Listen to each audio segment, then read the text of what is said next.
Pessoal, dando continuidade aos nossos estudos de processo civil, princípios recursais, vamos para o nosso quarto vídeo. Vamos trabalhar aqui o princípio da dialeticidade e, para tanto, a gente vai começar trazendo para exemplos. Vamos trazer esse princípio aqui da seguinte forma. Nós temos a petição inicial, nós temos então aqui a princípio autor versus réu. Depois nós temos aqui a causa de pedir, e vamos colocar aqui causa de pedir 1, causa de pedir 2, vamos dizer que seriam fatos e fundamentos respectivos. E depois nós temos aqui pedido 1.a e pedido 2.a. Ok. Quando nós temos, então, a contestação, nós vamos ter, então, não é o réu contra o autor, não, mas vamos colocar assim, réu fazendo a contestação em relação ao que o autor disse.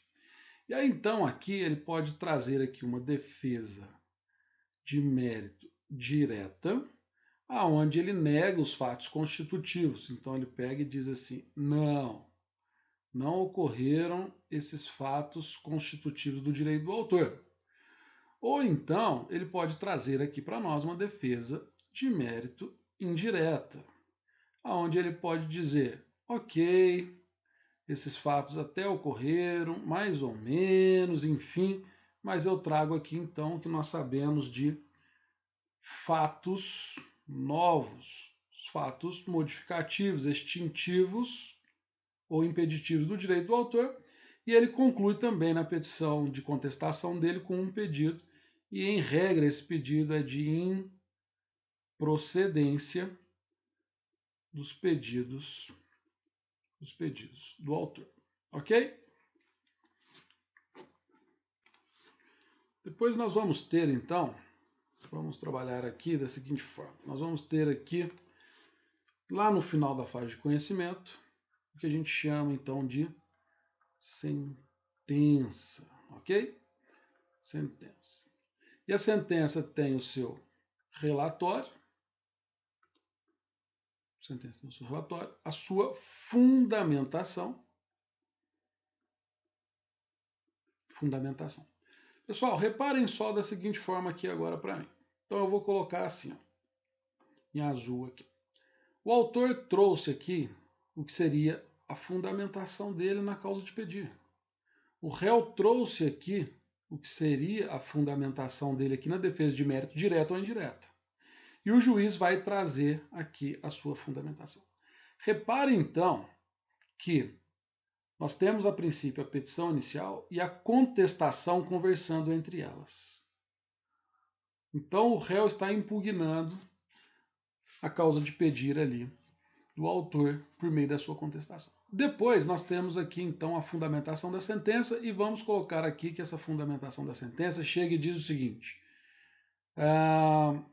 fundamentação XYZ, coloquei XEY, mas tudo bem. Fundamentação XEY, e ele pega e traz para nós o que seria a conclusão. E a conclusão ele pega então a procedência do pedido. Vamos trazer assim, procedência do pedido. Então, obviamente, aqui do autor, e condena o réu e etc. Enfim. Aí então agora nós temos que pensar em algo chamado apelação. Nós temos que trabalhar a ideia de apelação. E aí nessa apelação, ela também vai ter aqui, tirando todas as formalidades, vou colocar entre parênteses aqui, que ela tem as formalidades que nesse momento não é objeto para nós.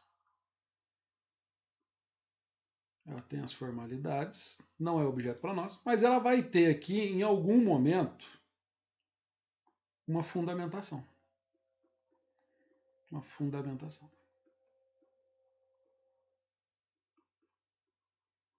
Ela vai ter uma fundamentação.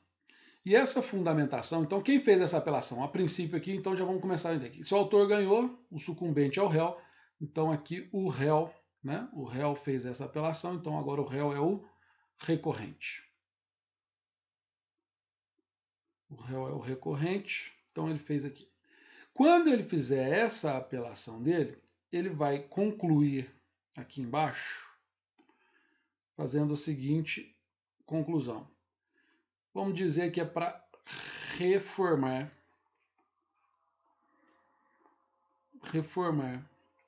a decisão impugnada, cuja qual se chama sentença, ok? E aí então eu te pergunto, por que lá no tribunal eles vão dar provimento para reformar essa decisão? Eu tenho que então te perguntar qual é a fundamentação. E aí nesse caso aqui, se, veja bem, o réu fizer simplesmente isso daqui, ó, vir aqui no seu computador, puxar um Ctrl+C, Ctrl+V para cá e colocar aqui, né? Então ele vai colocar aqui Ctrl+C mais Ctrl+V. Se ele fizer isso, simplesmente chegar e dizer para os desembargadores, olha, reforme a sentença, pois bastaria ler a minha contestação que verificaria que essa sentença está equivocada. Então, sendo assim, pede a reforma da sentença, pois, conforme se vê na contestação, eu deveria vencer aí esta ação. Aí eu vou te perguntar, ele, aqui, em algum momento, veio e impugnou especificamente a fundamentação da sentença? A resposta, então, aqui é não. Ele não impugnou especificamente os fundamentos da sentença. Então eu faço aqui uma analogia. A contestação, ela, vamos colocar aqui de outra cor para nós. A contestação, ela conversa, impugna os fundamentos da petição inicial. E nesse caso nosso aqui, a apelação, ela conversa e impugna os fundamentos da decisão sentença. Então, todo recurso, na sua fundamentação, ele deve guardar uma relação lógica com os fundamentos da decisão recorrida. Obviamente, você vai repetir fatos, vai repetir fundamentos, só que você tem que fazer o quê? Uma conjunção lógica, onde que você conclui que essa não seria a melhor fundamentação da decisão, portanto, ela deveria ser trocada. Não basta um Ctrl+C, Ctrl+V da sua peça que você já protocolou naquele processo. Então, se você assim fizer, ou seja, se você não impugnar especificamente os fundamentos dessa decisão, você vai pecar. Então, você vai pecar, e aí quando eu te falar que você vai pecar, nós vamos ver aqui agora que você vai cair, você vai incidir no artigo 932, 1, 2, 3, salvo engano, do CPC. Vamos dar uma olhada aqui para mim, por favor. Eu tenho aqui CPC 932. Incumbe ao relator 1, 2, 3. Não conhecer, veja bem, juízo de admissibilidade, né? Juízo de admissibilidade versus juízo de mérito, é outra aula. Não conhecer de um recurso. Quando ele for inadmissível, isso é um outro tema. Quando ele for prejudicado, também é outro tema. Ou, aqui é o nosso tema, não tenha impugnado especificamente os fundamentos da decisão recorrida. Então, lá naquele momento do juízo de admissibilidade, o relator ele vai dizer, não conheço do recurso, pois o mesmo deixa de impugnar especificamente os fundamentos da decisão recorrida, pecando então no princípio da dialeticidade recursal. Ou seja, nem se analisa o mérito daquele recurso. Então voltamos aqui para o nosso exemplo.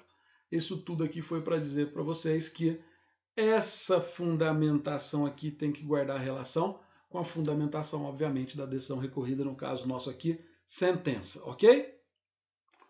Então, para a gente encerrar esse quarto vídeo nosso aqui falando sobre a dialeticidade, que é o nosso sexto princípio, eu trouxe uma doutrina aqui do Daniel Assunção, que diz assim, costuma-se afirmar que o recurso é composto por dois elementos, volitivo, referente à vontade da parte em recorrer, e o descritivo, consubstanciado nos fundamentos e pedido constantes do recurso. O princípio da dialeticidade diz respeito ao segundo elemento, exigindo do recorrente a exposição da fundamentação recursal, a causa de pedir erro no julgamento ou erro no procedimento. Então ele tem que dizer que aquela decisão que ele está atacando ou aquele magistrado ele errou no conteúdo do julgamento ou ele errou no procedimento. Então ele tem que impugnar especificamente a decisão e trazer então o pedido, que poderá ser então de anulação, reforma ou esclarecimento e integração dessa decisão. Tal necessidade se ampara em duas motivações. Olha que interessante.